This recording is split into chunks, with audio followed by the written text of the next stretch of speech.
Title: What happens inside ADX Florence will shock you. The Cage of Silence. Before we begin, hit that subscribe button, because after this story, you'll never look at a prison the same way again. The desert air of Colorado was cold that morning, sharp enough to bite through skin. In the distance, surrounded by razor wire and red dust, stood a fortress the locals whispered about in dread: ADX Florence.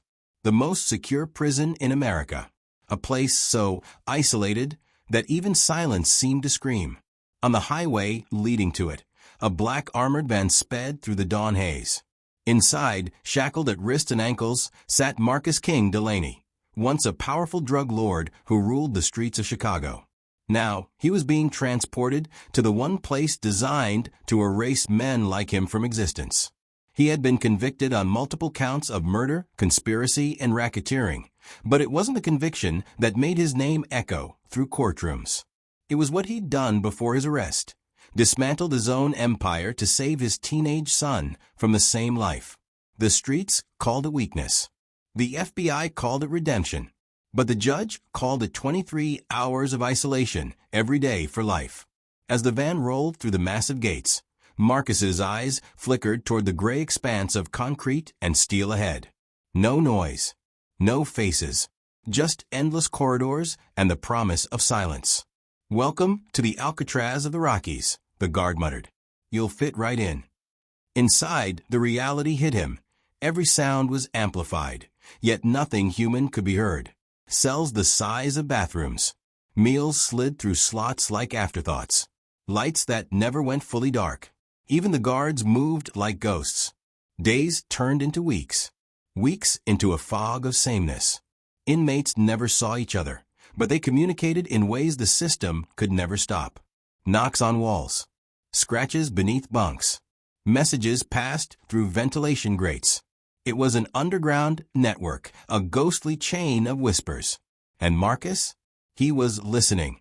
Rumor had it that one inmate, someone known only as the Architect, controlled those whispers. They said he had been inside since the 90s, and that every secret, every smuggled note, every fight that erupted, he knew it before it happened. Guards feared him. Inmates worshipped him. Marcus began to leave coded marks on his cell floor at night, the old gang signs carved into concrete with a stolen screw.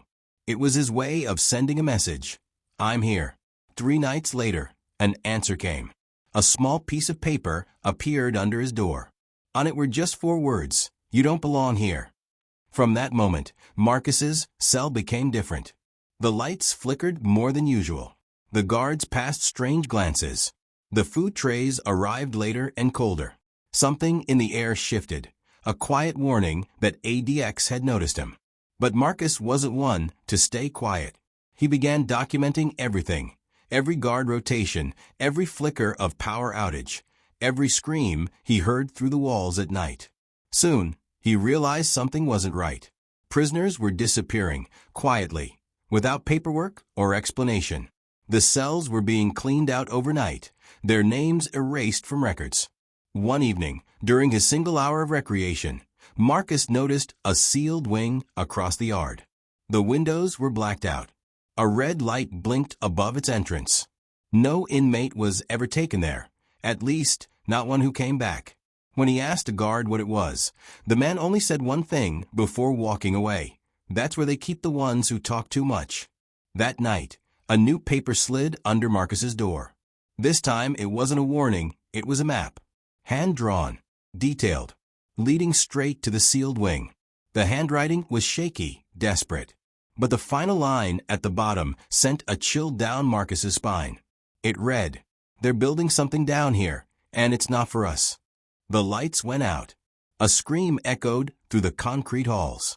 And in that pitch-black silence, Marcus realized something horrifying. ADX Florence wasn't just a prison. It was a machine that erased men. The whispers in the walls. The night after the scream, Marcus couldn't sleep. Even in a place built for silence, the sound echoed, bouncing through pipes, vents, and hollow concrete like a ghost trapped inside the prison's bones. ADX Florence didn't believe in coincidences. Every sound, every flicker of light, every minute was controlled. So when the lights had gone out completely, for 7 whole minutes, Marcus knew something had gone wrong. Or, worse, something had been allowed to happen. He stared at the folded map in his palm. The edges were smudged with something dark, maybe dirt, maybe blood. Each corridor was marked with red pencil, leading to a section labeled only as Delta Wing. That was the same sealed area he'd seen across the yard, the one no inmate ever came back from. The next morning, his breakfast tray arrived with a note hidden beneath the metal plate. 3 words: follow the pipes. Marcus had spent enough time in the streets to recognize a setup when he saw one. But curiosity was a hunger stronger than fear. For days, he observed. The vents carried whispers if you listened hard enough. Men tapping Morse code, muttering through gritted teeth. Some were praying. Others were pleading. But one voice stood out, steady, calm, deliberate. "I know who you are," it said one night through the ventilation grate. Marcus froze. "Who's this?" "They call me the architect." It was the name whispered by inmates for years. A man who never left his cell, yet seemed to control the rhythm of the entire prison. "What do you want from me?" Marcus asked quietly. The voice paused before replying. "You're going to help me finish what I started." From that night, Marcus became part of something much bigger than himself. The architect guided him through the coded network of the prison, timing guard rotations, memorizing maintenance schedules, even mapping which lights were controlled manually versus automatically. Every inch of ADX had a pattern, and the architect had found its flaws. The plan was dangerous, insane even. But for men already condemned to die behind concrete walls, what was left to lose? Still, Marcus couldn't shake the unease. Why him? Why now? He got his answer a week later.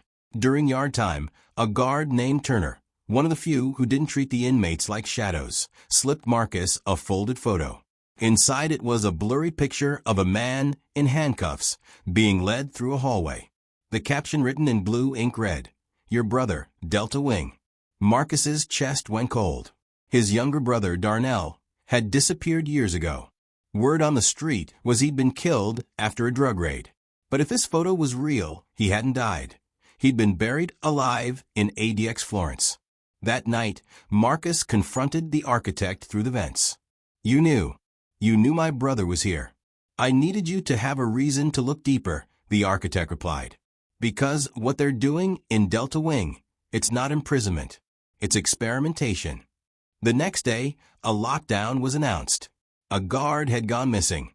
No explanation was given. Inmates were confined to their cells for 72 hours. The lights stayed dim, the air thick with tension. And beneath it all, Marcus began hearing something new. A low humming sound, constant, mechanical, coming from deep below the floor. He marked the pattern on the wall. Every few hours, it grew louder. Something was moving beneath the prison.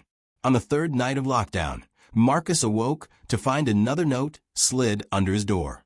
This one wasn't from the architect. The handwriting was different, rushed, panicked. "Stop digging. They're watching you.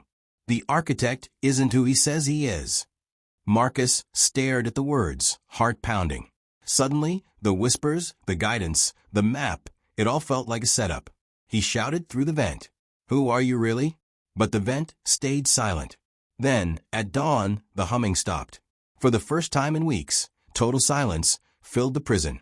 Even the guards seemed uneasy. That evening, his meal tray came late again.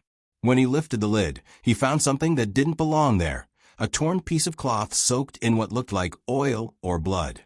And wrapped inside it, a security badge with a Delta Wing emblem. On the back, a single phrase was scratched in shaky letters. "He's already out." The lights flickered once, twice, then went dark again. And this time, Marcus didn't hear screams. He heard footsteps. Slow, heavy, coming closer. From the other side of the wall, a voice whispered, soft and chilling, "Welcome to the next phase." The final blueprint. The morning after the blackout, ADX Florence was a graveyard of silence. No guards' boots echoed on the metal floors. No orders barked through the loudspeakers. No clatter of food trays. Just stillness, thick, electric, and wrong. Marcus sat on the edge of his cot, staring at the security badge in his palm. The edges were scorched. The words he's already out pulsed through his mind like a heartbeat. Whoever he was, Marcus knew it wasn't just the architect. It was something the prison had tried to bury. Hours passed before the intercom crackled to life. A distorted voice echoed through the halls. Remain in your cells. There is a containment procedure in progress. Containment. That word alone was enough to freeze his blood. He crawled to the vent and whispered, "Architect, talk to me." At first, nothing. Then, faint static. A whisper replied, "It's too late, Marcus." They moved it. "Delta Wing isn't below us anymore." "What do you mean?" Marcus demanded. "The experiments, the program, it's mobile now. You were the distraction." His stomach dropped. "What experiments?" "The kind that build obedience through deprivation," the voice hissed. "They feed us food laced with something. Not poison, control. Behavioral conditioning. They've been testing it for years." Marcus's mind reeled. He remembered the metallic taste in the meals, the way some inmates grew quieter, almost docile, after a few weeks. He thought it was trauma. Now it made horrific sense. Then a loud metallic crash echoed through the block. A cell door somewhere had burst open. Then another. Then another. Sirens wailed. Red lights strobing like a heartbeat through the concrete corridors. The silence had broken. Through the narrow slit of his door, Marcus saw shapes moving in the flickering light. Inmates running. Guards shouting. Chaos unfolding. Smoke filled the hall. And amid the noise, a figure stepped calmly through the haze. He was tall, bald, wearing an inmate's uniform, but with a guard's badge clipped to it. His eyes met Marcus's, and a faint smile spread across his face. "The architect!" Marcus shouted. "What did you do?" The architect stopped in front of his door, the calm in his tone more terrifying than the chaos around them. "What they built to contain us," he said softly. "I've turned into a message." He slid a folded paper under Marcus's cell door, a floor plan, hand-drawn and marked in red ink. "Every system has a weakness," the architect continued. "Even this one. Especially this one." Then he was gone, disappearing into the smoke like a ghost. Marcus looked down at the drawing. It wasn't just a prison's layout. It was a map of escape routes, ventilation lines, camera blind spots, and tunnels beneath the foundation. But one section was circled in thick red, sublevel for nutrient processing. That's where it all started. Minutes later, the power went out again.